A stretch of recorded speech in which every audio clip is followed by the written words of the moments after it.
Welcome, Bronies! I have a new idea for my channel! I would like to take a look at our fandom and try to create an analysis. Something different from all other stuff I made so far. Sit back and enjoy Behind the Fandom. Alright, what do I mean exactly? Just simple. I will speak out a thesis who interested the fandom and try to find an explanation. I will simply try to explain a little bit in the interesting parts of our fandom in fancy words. Today's thesis, or more detailed, problem is: why do some fans decide to leave the fandom? Right, this question is unfair. But honestly, the newcomer in the fandom, and even the long-time runners, could be worried about it, and are questioning if they have to do something to stay forever in the fandom. Now I try to find an answer. To begin with, I would like to introduce 3 points of view for me. First, the focus of the show changes.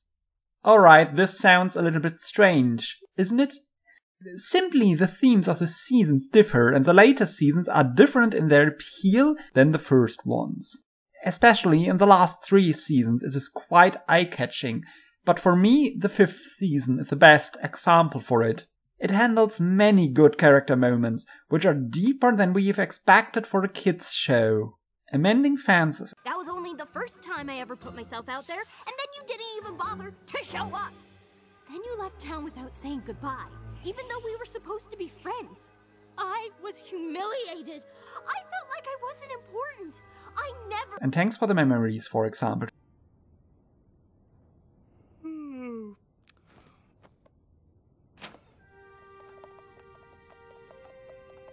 Knock, knock!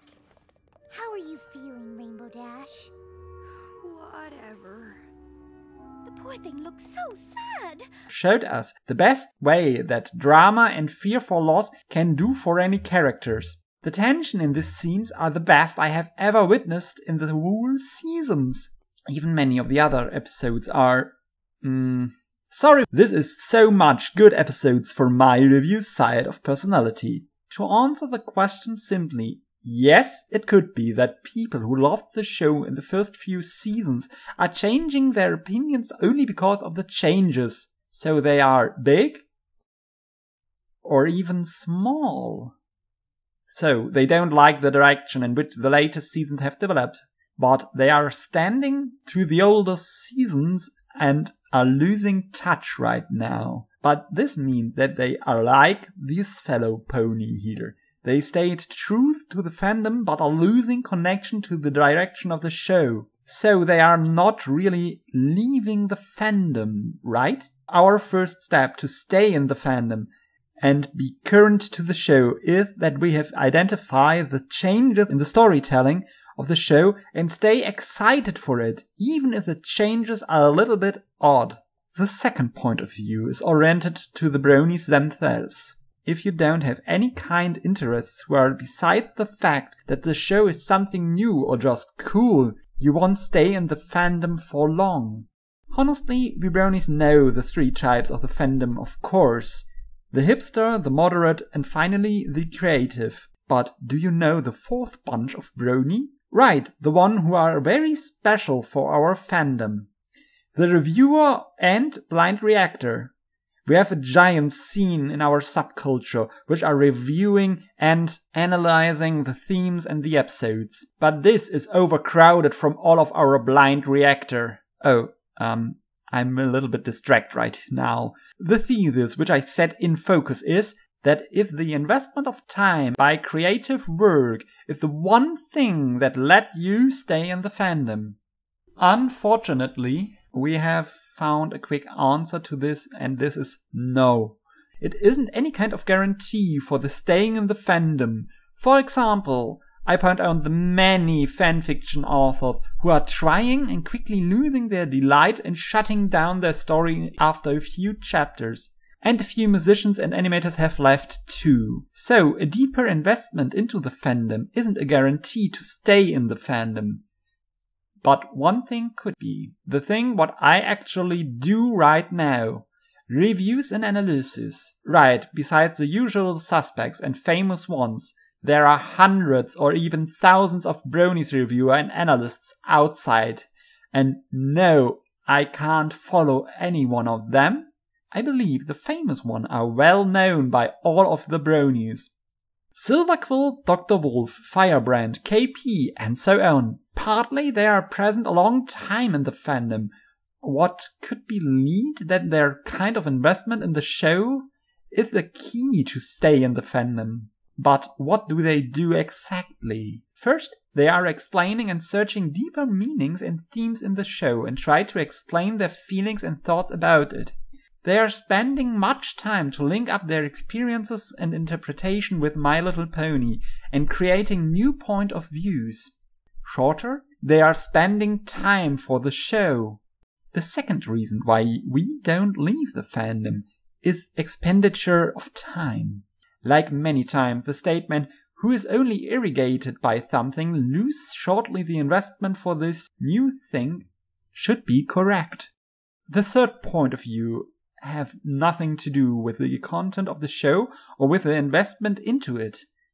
It explored the innate structure of our fandom per se. Which main group builds the fandom? Teenager and young adults around 16 and 25. What kind of people they are usually? Right, social psychology aspects are joining in right now. These people are high school seniors or students in the college, so a diverse group in which they are searching for identity and role. If you are in the middle of puberty or are finishing an important part of their lives, the high school, the togetherness into one fandom enable them to take a social role, and because of the special kind of our fandom, they are able to stand out for their individuality. So our fandom is in the same time a fair haven and an expression of individuality. Both are important parts for the younger ones belong us and something they want to have. There is just one problem. This part of our fandom has a short half-life. No, I don't mean that it is radioactive, but a proportionally short time in everyone's life. Everyone grown older, and the purpose of the life changes. This changes the point of view for the show and for the fandom, of course. You like both, but the direction of your life changes, and you couldn't or wouldn't stay in the fandom because you have other duties. So, the main reason why peoples are leaving the fandom is surprisingly really simple. They are changing and losing the concern to be part of the group, which have a strong social cohesion and strong individualistic traits. Do you think this reason is believable? Do you believe that I have forgotten something, or should I go deeper into one particular aspect? This analysis is a new try to be original, and I hope you enjoyed it. Thanks for your time and investment. Till next time, yours truly, Redhatbrony.